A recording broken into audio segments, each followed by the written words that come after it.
welcome, welcome, welcome. This is Peter Winnick. I'm the founder and CEO at Thought Leadership Leverage, and you're joining us on the podcast today, which is Leveraging Thought Leadership.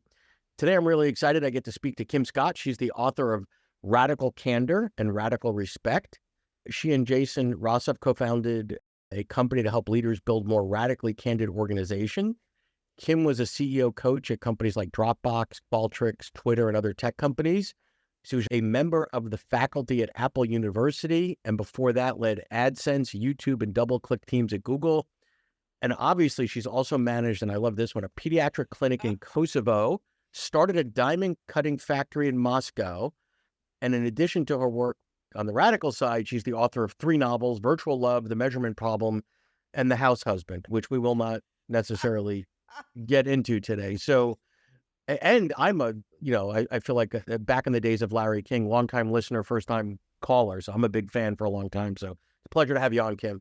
Well, thank you so much. I've been looking forward to our conversation. So obviously everybody wants to know how to start a pediatric clinic in Kosovo. So that's not what we're going to talk about today. That's another show somewhere, I'm sure. Yes. So tell me about your journey, because, radical candor has become such a thing. It's part of the lexicon. I don't know if it's quite emotional intelligence, but you just hear it all the time. And how did it happen? Like, how did it come to be? What's the origin story and what's the business model? Yeah. Well, I had a strange motivation for my career as an operating executive. I went to business. I went to business school as a way to subsidize my novel writing habit. So my first love is writing novels, but I did not think that I could make a living writing novels. So is this the irony is, so this is the antidote to the vow of poverty for fiction writing. Yeah. The only thing that might be a close second place to a vow of poverty is fiction writing is nonfiction writing. Yeah, exactly. Well, so it's interesting. I read a lot of books that great writers have written, and one, now I can't even remember who it was. It was a writer who's a man, and he said the most important thing you could do to become a writer is marry someone who can support you. But which is cool advice from a man, but like from a woman in 1980, like I wasn't gonna take that advice. And so I decided I would earn as much money as quickly as possible so that I could then quit and write. And so I went through some of my career sort of feeling like my job was about 100% external validation, and then I would write on the side, which got no external validation. Because not only, I didn't get any money, I had a stack of rejection letters for all the novels that I wrote. Right. And so it was 100% internal validation, 0% external validation. And then when I had this great coach when I was working at Google, and he described being on an airplane with his, this is a long-winded answer to your question, but he described being on an airplane with his 4 sons under the age of 10. Yeah, that sounds like fun. Yeah, and it was stuck on the tarmac. And so he was miserable. And he said, in order to be present, it didn't mean wishing I was somewhere else. It was like, how can I express the best part of who I am, where I am, what's going on? And so I decided that I needed to bring all of the intrinsic motivation that I brought to my writing to my work. And then I started enjoying my work a lot more. And funny how that happened. Yeah, right? Funny how that works. It was good advice. And then I got some advice from another mentor. Once I left Google, I went to Apple. I was designing this class called Managing at Apple. And I was one of the people who helped me design that class was Andy Grove, who had been the CEO of Intel for a long time. And he said he too started out his career wanting to be a writer. When he was young, he wrote short stories and then obviously went on to do other things. Right. But he said, why don't you write a book about management? Because management is very much, it's got all the elements of the drama of the novel. Yeah. And there's an audience. Yeah, there's a market. Yeah. And so I wrote the book, but I didn't even think I would sell Radical Candor. I started writing it as I was coaching. I wound up Okay. leaving Apple, and I became the coach for the CEO of Twitter.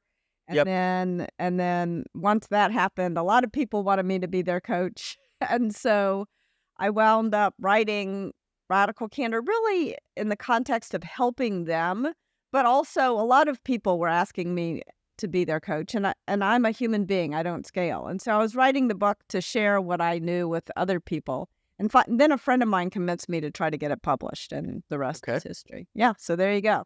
So you wrote it, but you didn't have this grandiose vision of then it will become training, consulting, all the other derivatives. No, How did no, that? how So did that again? yeah, so you Totally, write it. You well, one is you hit a nerve, right? yeah, Like there's yeah, lots of books on management that sit in the pile of mediocrity yes, in the bookstore and sell 70 copies over their lifespan. yeah, But why do you think Radical Candor took off the way it did and how it did? yeah. So I think most people who have been operating executives are not interested in writing. Yeah. The overlap in that Venn diagram is very small. And Well, I would push on that slightly, saying at the point when they are operating executives, many of them after the fact want to write to, encapsulate their stories and their vision and all that sort of stuff. But when you're running a multi-billion-dollar company, you probably don't, aren't looking for other things to do to fill in the time that you don't have anyway. yes, and I think more importantly than that, if you ask most operating executives how much time they spend reading novels and writing novels, it's zero. And Yeah. I think actually the fiction aspect of it was really important. The fiction reading and writing that Yeah. I've done in the past. So I think part of it is part of the reason why the book worked is that I really love writing for its own Okay. sake, not just to share my legacy as but I actually like the writing part, and was actually interested in the thing that really motivated me. Like the reason I left Google and went to Apple was that I realized I really didn't care at all about cost per click. The thing that interested Right. me in my By job. the way, if you're at Google and you don't care about that, you probably shouldn't be at Google. Yeah, yeah, yeah. I don't know. I mean, I think you could, cost per click was taking care of itself, really. Yeah. Right. Right. It was doing really well. But the thing that motivated me, and I think the reason why I was effective at Google was thinking about how do you build teams, how do you set up structures so that people can do the best work of their lives and build good relationships. So that was the thing that really interested me, and what Apple offered that Google didn't was an opportunity to spend full time thinking about, how are we gonna, Yes. how do you manage people? So I think it also the experience spending 2.5 years at Apple just thinking about teaching people how to manage was also really helpful. Like I think Pretty most cool. people, Yeah. most Yeah. people don't go from leading a team of 7 But go back to people. why do you think that? Why did it take off? Because it wasn't like Okay. you went after this with $1 billion marketing budget and No. whatever. Like, what was going on either at that moment in time in the business universe, or why did it hit? Yeah. Why do you think it hit? So that was a long-winded way of saying I think part of the reason why it hit is that it's well written. It's a good book. Okay, good. No, but so the- okay, but I think that's Yeah. important because there's so many books out for so many reasons that just aren't They're well not written. especially well written. Yeah. Yeah. Okay. I think also I was genuinely interested from the time I started my first management role in 1991. I was genuinely interested in the management part of building a business. Okay. And most people aren't. Like I went to business school, and how many classes did I take about managing people? Zero. Nada. Right. Nothing. The thing I did learn at business school is that a good 2x2 framework can solve all the world's problems. And I think the 2x2 framework in Radical Candor is part of what struck a nerve. And the 2x2 framework is sort of vertical line is care personally, horizontal line is challenge directly. And when you can do both, it's Radical Candor. And that's really important because I think we so often feel like we have to choose between being effective and being nice. And you don't. You can do both, you know? And I think that's part of why it struck a nerve. It kind of dispelled the nice people finish last myth that is really out there. I think a lot of people hate the idea of becoming a manager because it's like, if you think about all the relationships in our lives, most of them have a positive valence, you know, family relationships, parent-child. Like, I mean, obviously there are bad relationships between parents and children, but mostly they're positive valence. But if you think about the relationship between a boss and their direct report, it's a very negative. Even the word boss, manager, leader, all of those words have negative connotations. And yet all of us have managers and a lot of us become managers. And that was one of the things I really set out to fix. So I think it hit a nerve also because we've come to a moment in our economy where people are unwilling to pay the asshole tax. You know, they're not willing to work for someone who treats them miserably. Yeah. And yeah. So no, I think that's important because I think, you and I are probably a similar age. When we were coming up, it wasn't really an option. Like, if you got stuck in the killer job and the boss was a jackass, it just that was your sometimes fault. actually You had to take it. they were synonymous. Like, the best opportunities came working for toxic people, which now the culture's changing. If you're enjoying this episode of Leveraging Thought Leadership, please make sure to subscribe. If you'd like to help spread the word about our podcast, please leave a 5-star review at ratethis.podcast.com/LTL and share it with your friends. We're available on Apple Podcasts and on all major listening apps, as well as at thoughtleadershipleverage.com/podcast. So I want to segue into, okay, so now it resonates, it's meeting a need, there's an issue, like, okay, the culture's changing, it's well written. Let's get to the business models because, okay, now we're adding, this is like 3D chess, right? Okay, so first write a really good business book. So now we've just eliminated 85%, 90%, right? Then have it resonate. You have to like intrinsically love writing to write a great book. If you don't love writing, don't do it because it's probably not going to be worth your time. But the next piece, but where I was going is, okay, so now there are a smaller subset of the population of business books that are well-written, good business books. Yeah. And then click again, there's a smaller, I would argue, pick a number, 50, 100, 200, whatever, that have actually been the basis for launching really nice businesses. Yeah. You're in that special place. Yeah. Right? So what was the strategy? How did that happen? How did you figure out, wait, I can take the same ideas in this book and turn it into training or coaching or consulting, or what was that? Because the business side of it has taken off, obviously. Yes, it has. And here's a true confession. I had no strategy. I had no idea this was even a thing. In fact, there was one day when I had been asked to give 3 talks in San Francisco. And by the end of that day, 3 talks is probably too many in one day for me. And so after the third one, I was sort of, I literally went back into the green room and I was lying on the floor. I was just exhausted. And this other guy who was also speaking, Mike Robbins. I love Mike. Yeah. So Mike was really, he did what a good upstander does. He said, well, how much are you charging? This must have been a good day for you. And I sat up. I was like, charging? What do you mean? Oh, I didn't even know you could charge to give a talk. I had no idea that was a thing. Okay, so 2 things that deflate me is, okay, there's no strategy, and I didn't know you can charge for speaking. So we're going to call you the accidental, commercially successful thought leader. Yes, right, it was absolutely, and frankly, I don't even like the word thought leader. Like, that's not how I think of myself. So. But I do really care about these ideas, and I do want people. I think bad bosses create so much misery in the world, and if the thing that I can contribute to the world is to decrease that misery a little bit by helping bosses be better, because I think most bad bosses are not actually bad people. They just don't know how to be a boss because we're not Yeah. teaching them. So that's the problem I'm hoping to solve with the business. So anyway, then I started charging. And this is a true story. And then I asked him how much he charged. I was like, oh my gosh, this is a racket. Yeah. And I kept increasing my rate until people stopped asking me to talk.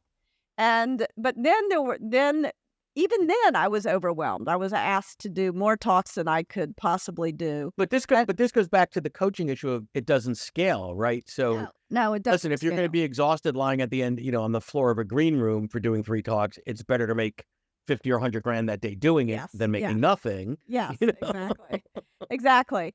But it wasn't really about making money. I wanted to spread the ideas. And so a couple of people reached out to me and they said, we really like Radical Candor. And these were people who had been serious operating executives. And at this time, it was all kind of happening in Silicon Valley. Yeah. And they said, I'd love to give some of these talks. And I was like, oh, okay. So I was sitting at breakfast with my children, who at the time were like in 3rd grade or so. They were really young. Mm-hmm. And I said, well, I'm going to start letting other people do that. I'm going to teach a few other people to do these talks. How much of the money should I give them? And wait, so your board of advisors is 7-year-old? Yeah, and my husband. I mean, we're just sort of chatting. And okay. And my daughter says, well, why would you give them any of the money? I'm like, well, they won't do it. And also I want to spend more time with you all. I don't want to travel all the time. And then they were like, oh, we'll give them all the money. And I said, well, if I give them all the money, then I can't buy you all toys. And then my daughter thought about it, and my son thought about it, and they sort of talked between themselves, and they said, give them 70%, and we'll keep 30%. So is that how you came to that? That was how we started. Yes. So I know. Okay, so that's like strike 4. No, so strike 4. So what was it? You're not into strategy. Your board of advisors is 7 and probably still drinking juice boxes. Yeah. You're giving away 70% of the revenue, and you're not charging for speaking. So yeah. So now I'm charging for speaking. Yeah. And then I wound up starting a software company, not speaking. I still wasn't thinking of like speaking as the main thing. And the software, we built one app, we built another app, we built a 3rd app. They all failed to try to help people be more radically candid, because I wanted to scale this thing, right? And I thought because your programmers might have been the classmates of your board of advisors. They might have other. Okay, I was just double checking that. No, because I had lunch. Child labor laws. The problem here was I had lunch with a colleague of mine, and I was talking to him about the idea of starting this business, this software business, and by the end of lunch, he was like begging to invest $2 million in the idea. Which was a lot. Welcome to Silicon Valley. Right. Yeah. Anyway, I should not have moved so fast on that one. Sheryl Sandberg, when she was my boss at Google, said, your biggest problem is you move too fast. And that was definitely a problem on that idea. So anyway, we started this company. The company failed. And finally, I accepted, okay, what we have is what does work are the talks and the workshops. And I wrote a blog post about that, because what Radical Candor and also Radical Respect, the next book I wrote, are really about.